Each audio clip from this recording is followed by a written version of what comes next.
माफी चाहूंगा सर, लेकिन मैं जानना चाहता हूं कि गवर्नमेंट ने किस आधार पर यह प्रोजेक्ट रामपुर को दिया है, जबकि उनके पहले चरण की जमीन का अभी तक क्लियरेंस नहीं हुआ।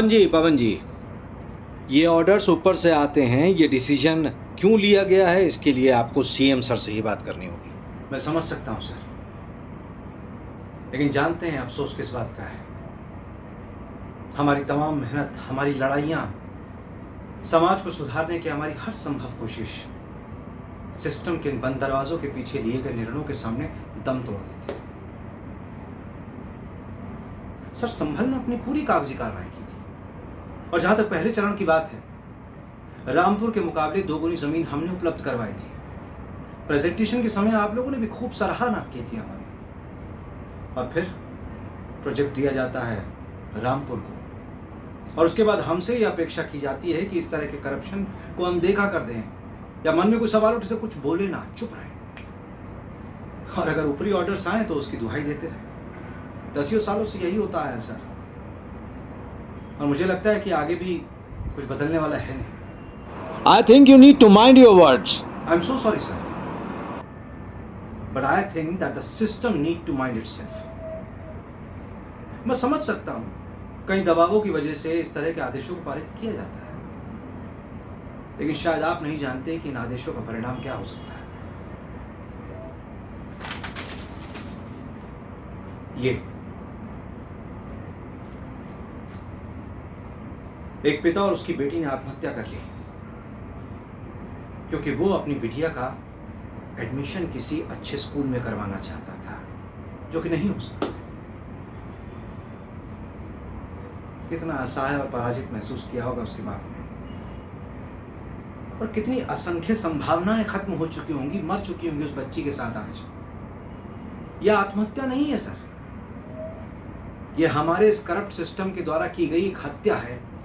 आज है, कल 10 होंगी, परसों 100, और फिर 10,000। आपने मुझसे पूछा था ना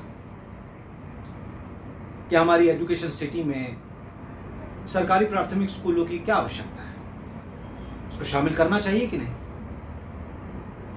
आवश्यकता है, इसलिए क्योंकि हर वो मौका जो हमारे बच्चों को अच्छा शिक्षित कर सके, उनको बेहतर भविष्य दे सके, मैं उसके सामने किसी तरह का कोई समझौता नहीं कर सकता सर। और जहां तक अंग्रेजी की बात है, तो हाँ,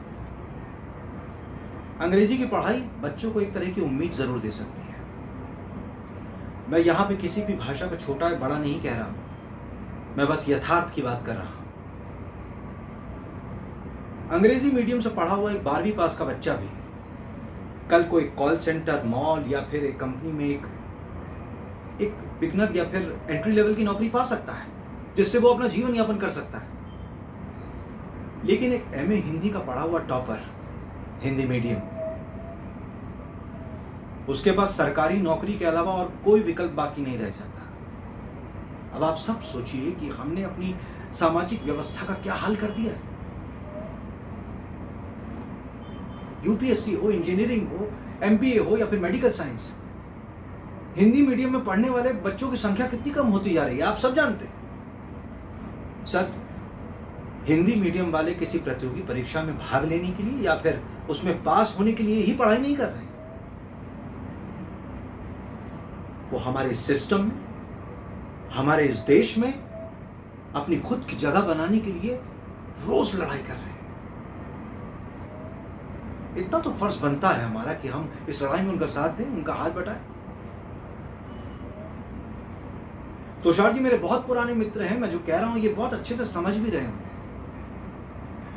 देखिए सर, इस प्रोजेक्ट से मुझे जो उम्मीद थी वो तो धूमिल हो गई है, लेकिन हाँ, सिविल सर्विस ज्वाइन की थी सिस्टम के विरुद्ध लड़ाई करने की, और वो मैं मरते दम तक करता रहूंगा। लेकिन हमारे डीएम रामपुर साहब, सर, हमारे बच्चों और हमारे विद्यार्थियों के आज के सपने हमारी कल की वास्तविकताएं तय करेंगे। इसलिए आपसे विनम्र निवेदन है कि बस कोशिश कीजिए कि अब और कोई बाप या और कोई बेटी दोबारा ऐसा काम ना दोहराए।